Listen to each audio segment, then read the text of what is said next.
ஞானானந்தமயம் தேவம் நிர்மலஸ்படிகாகிருதியும் ஆதாரம் சர்வ வித்யானாம் ஹயக்ரீவம் பாஸ்மகே. நமஸ்காரம்.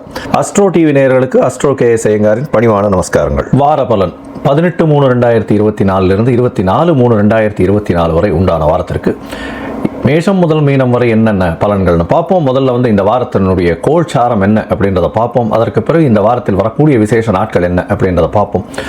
இந்த வாரத்தில் எந்தெந்த ராசிக்காரர்களுக்கு சந்திராஷ்டமம் அப்படின்றத பார்ப்போம். முதல்ல இந்த வாரத்தினுடைய கோல்சாரம் அப்படின்றத பார்க்கும்பொழுது காலபுருஷ தத்துவத்தின் முதல் ராசியான மேஷ ராசியில் குரு பகவானும், 6ஆம் இடத்தில் அதாவது கன்னியில் கேது பகவானும், கும்பத்தில் சனி, சுக்கிரன் மற்றும் செவ்வாய், மீனத்தில் சூரியன், புதன் மற்றும் ராகு. இது இந்த வாரத்தினுடைய கோல்சாரம். அதிவேகமாக செல்லக்கூடிய கிரகமான சந்திர பகவான் இந்த வாரத்தில் திருவாதிரை நட்சத்திரம் மிதுன ராசியிலிருந்து இந்த வாரத்தில் பார்த்தேனால் உத்தர நட்சத்திரம் கன்னியா ராசி வரலும் போகிறார். இதன் மூலியமாக பார்த்தேனால் இந்த 4 ராசிகளுக்கு போகிறார். அதாவது மிதுனம், கடகம், சிம்மம், கன்னி 4 ராசிகளுக்கு போகிறார். இந்த வாரத்தில் பார்த்தேனால் வரக்கூடிய விசேஷ நாட்கள் அப்படின்னு பார்க்கும்பொழுது 20ஆம் தேதி ஏகாதசி, அதாவது ஸ்மார்த்த ஏகாதசின்னு போட்டிருக்கோம். வைஷ்ணவ ஏகாதசி 21ஆம் தேதி. ஏன்னா ஏகாதசி 20ஆம் தேதி கார்த்தால பார்த்தோம்னா தசமி ஒரு நாழிகை அது மாதிரி இருக்குது. அதனால் ஏகாதசின்றதுனால வைஷ்ணவ ஏகாதசியில் தசமி கலக்கக்கூடாது. அதனால் வைஷ்ணவ ஏகாதசி அடுத்த நாள் வரும். 21ஆம் தேதி திரிதினஸ்பிருக்கு அப்படின்னு போட்டிருக்கோம். 3 அதாவது திதியோ 3 நாளையும் சேர்த்து நட்சத்திரங்கள் வரும்பொழுது திரிதினஸ்பிருக்கு அப்படின்னு பேர். அதாவது 3 நாட்களுக்கு ஒரே நட்சத்திரம் ஒரே நட்சத்திரமோ திதியோ இல்லைன்னா அது யோகமோ வந்ததே ஆனால் அது திரிதினஸ்பிருக்கு அப்படின்னு சொல்லக்கூடியது. இந்த நாட்களில் நல்ல விஷயங்கள் பண்ண மாட்டார்கள். இந்த வாரத்தில் 24ஆம் தேதி பார்த்தேனால் பௌர்ணமி. இது பங்குனி உத்திரம் அப்படின்னு ஒரு பெரிய விசேஷத்தை சொல்லக்கூடியது. பௌர்ணமி யோகம். இந்த பௌர்ணமியில் முருகப்பெருமானுடைய திருமணத்தை சொல்கிறது, சிவபெருமானின் திருமணத்தை சொல்லக்கூடியது, மதுரை மீனாட்சி சுந்தரேஸ்வரர் திருமணத்தை சொல்லக்கூடியது. இந்த பங்குனி உத்திரம் நாள்னு பார்க்கும்பொழுது பௌர்ணமி யோகம் அப்படின்னு சொல்லக்கூடியது. அதனால் மிகப்பெரிய யோகத்தை கொடுக்கக்கூடிய காலகட்டமாக இந்த பௌர்ணமி யோகம் அமைகிறது. இதன் மூலியமாக பார்த்தேனால் இதில் பிறக்கக்கூடியவர்கள் ஒரு பெரிய வெற்றியை நிச்சயமாக அவர்களுக்கு கிடைக்கும் அப்படின்னு சொல்லக்கூடியது. சரி, இந்த வாரத்தில் எந்தெந்த ராசிக்காரர்களுக்கு சந்திராஷ்டமம் அப்படின்னு பார்த்தேன்னா விருச்சிகம், தனுசு, மகரம், கும்பம் இந்த 4 ராசிக்காரர்களுக்கு சந்திராஷ்டம காலமாக இந்த வாரத்தில் வருது. சந்திராஷ்டமம்னா உங்களுடைய பிறந்த ராசிக்கு 8ஆம் இடத்துல சந்திர பகவான் மறையக்கூடிய காலகட்டமாக இருக்கும். மதிகாரகன் மறைந்து இருக்கக்கூடிய காலகட்டத்தில் அதாவது தவறான முடிவுகள் எடுக்கக்கூடும். அப்படின்றதுனால புதிய முயற்சிகள் வேண்டாம், வெளியூர் வெளிமாநில பிரயாணங்கள் வேண்டாம். ஒருவேளை நீங்கள் செய்ய வேண்டிய கட்டாயத்தில் இருந்தீர்களே ஆனால் சந்திர பகவானுக்கு உண்டான எளிய பரிகாரம் அப்படின்னு சொல்லக்கூடிய அகத்திக்கீரை வாங்கி கொஞ்சம் அருகில் இருக்கக்கூடிய கோசாலையில் பசுமாட்டு கொடுங்க. இந்த வாட்டி துவாதசி வேறு வருது.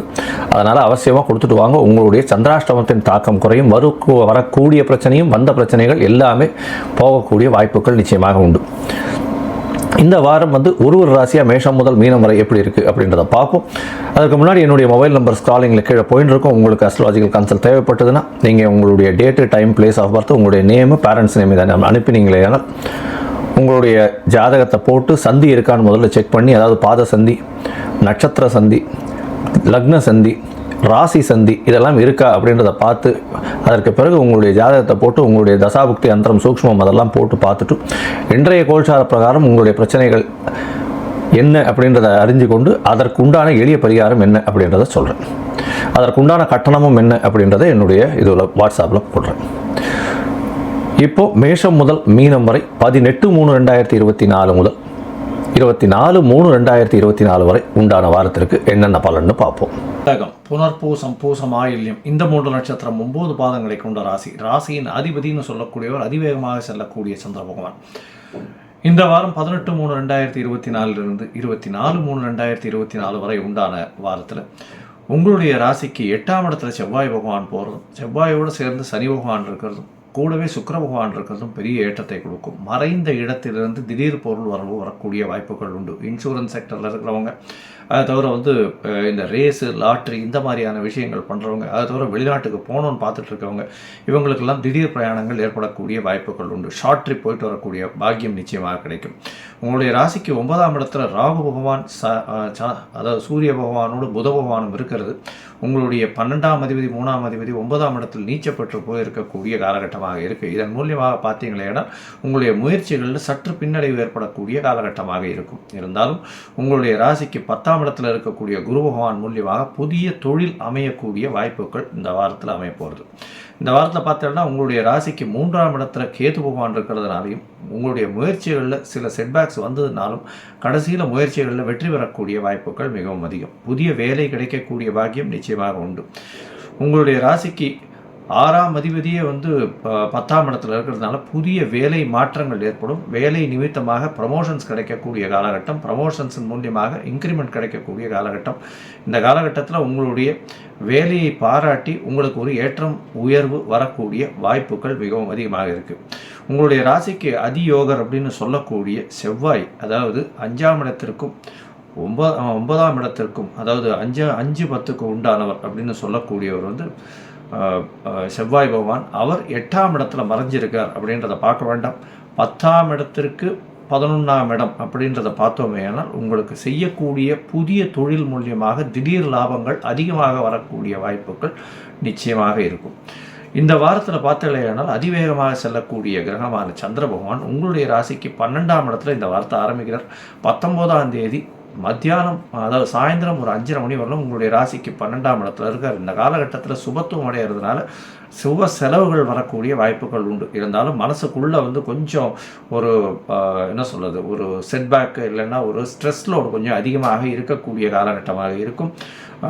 ஒரு லோன்லியாக ஃபீல் பண்ணக்கூடிய காலகட்டமாக இந்த காலகட்டம் இருக்கும். ஏன்னா மனசு காரகன் 12ஆம் இடத்துல மறைஞ்சி இருக்கக்கூடிய காலகட்டமாக இருக்கும். உங்களுடைய ராசியிலே சந்திர பகவான் உட்கார்றார். 19ஆம் தேதி சாயந்தரம் 5:30 22ஆம் தேதி கார்த்தால வரலும் ஒரு 3-3:30 மணி வரலும் உட்கார்றார். இந்த காலகட்டத்தில் உங்களுடைய உடல்நிலையில் நல்ல ஏற்றம் இருக்கும். உங்களுக்கு பார்த்தீங்கன்னா உடல்நிலையில் நல்ல ஏற்றம், உங்களுடைய திங்கிங் எல்லாமே பெட்டராக இருக்கக்கூடிய காலகட்டமாக இருக்கும்.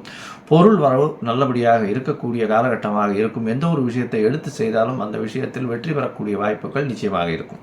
உங்களுடைய ராசிக்கு 2ஆம் இடத்துல சந்திர பகவான் போகிறார். அது அதாவது 22ஆம் தேதியிலிருந்து 24ஆம் தேதி மாலை ஒரு 3:30 மணி வரலும் இருக்கக்கூடிய காலகட்டமாக இருக்குது. இந்த காலகட்டத்தில் பார்த்தீங்கன்னா உங்களுக்கு குரு பகவானுடைய பார்வை உங்களுடைய ராசிநாதன் மேலே உணர்ந்தும் 2ஆம் இடத்தில் ராசிநாதன் இருக்கிறதும், இதை தவிர 2ஆம் இடத்தில் இருக்கக்கூடிய காலகட்டத்தில் பூர்ண சுபத்துவம் அடையக்கூடிய காலகட்டமாக இருக்கிறதும் நல்ல ஒரு ஏற்றம். ஏன்னா சனி செவ்வாய் பார்வை, சனி செவ்வாய் உங்களுடைய ராசிக்கு 2ஆம் இடத்தை பார்ப்பதை கொஞ்சம் டிஃப்யூஸ் ஆகும். ஏன்னா சந்திர பகவான் ராசி அதிபதியே அங்கே போய் இருக்கிறதுனால பணவரவிற்கு தடை இருக்காது. குடும்பத்தில் நல்ல ஒரு ஏற்றம் இருக்கும். குடும்பத்தில் நல்ல ஒரு அமோகமான விஷயங்கள் நடக்கக்கூடிய வாய்ப்புகள் உண்டு. உங்களுடைய ராசிக்கு பார்த்தலையானால் சுக்கிர பகவானையும் 2ஆம் இடத்துல பார்க்குறார். அதை தவிர செவ்வாய் சந்திர மங்கள யோகம் அமையக்கூடிய காலகட்டமாக இருக்குது. அதனால் இவ்வளவு நாளாக வீடு விற்கணும்னு பார்த்துட்டு இருக்கிறவர்களுக்கு நல்ல ஒரு ஏற்றம் கிடைக்கக்கூடிய காலகட்டமாக இருக்கும். வீடு நல்ல விலையில் போகக்கூடிய வாய்ப்புகள் உண்டு.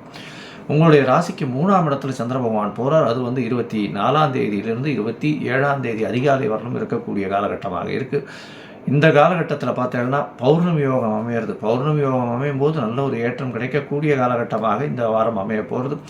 இதன் மூலியமாக ராசிநாதன் 3ஆம் இடத்திலிருந்து பௌர்ணமி யோகத்தில் இருக்கிறதுனால நீங்கள் நினைத்த காரியங்கள் அனைத்தும் வெற்றியடையும். உடல்நலத்தில் நல்ல ஏற்றம் இருக்கும். தாயின் உடல்நிலையில் நல்ல ஒரு முன்னேற்றம் இருக்கக்கூடிய காலகட்டமாக இருக்கும். உங்களுடைய தந்தையின் உடல்நிலையில் சற்று செட்பேக் இருக்கக்கூடிய காலகட்டமாக இருக்குது. படிக்கக்கூடிய மாணவர்களுக்கு நிச்சயமாக நல்ல ஒரு ஏற்றம் இருக்கும். இருந்தாலும் சனி பகவான் 8ஆம் இடத்தில் இருக்கிறதுனால மறதி காரணமாக சில விஷயங்களை அதாவது கண்டினியூஸாக ஒரு தடவைக்கு 4 தடவை படிக்கிறது ரொம்ப நல்லது. போட்டித் தேர்வு எழுதக்கூடிய மாணவர்களுக்கு போட்டித் தேர்வில் கொஞ்சம் பின்னடைவு ஏற்படும். இருந்தாலும் ஒரு கடின உழைப்பின் மூலியமாக வெற்றி பெறக்கூடிய வாய்ப்புகள் உண்டு. இந்த வாரத்தில் நீங்கள் உங்களுடைய ராசிக்கு பார்த்தலையானால் அருகில் இருக்கக்கூடிய காரணீஸ்வரர் கோவிலுக்கு போயிட்டு வாங்க. நல்ல ஒரு ஏற்றம் கிடைக்கக்கூடிய காலகட்டமாக இருக்குது. உங்களால் முடிஞ்சதுன்னா அதாவது புதனுக்கு உண்டான பச்சை பயிர் அது கோவிலில் சுண்டலா பண்ணி தானமாக கொடுங்க. அதன் மூலியமாக புதன் பகவானுடைய பிரச்சனைகள் மூலியமாக உங்களுக்கு ஒரு பெரிய மாற்றம் ஏற்படக்கூடிய காலகட்டமாக இருக்கும். லோகா சமஸ்தா சுகினோ பவந்து. நன்றி, நமஸ்காரம்.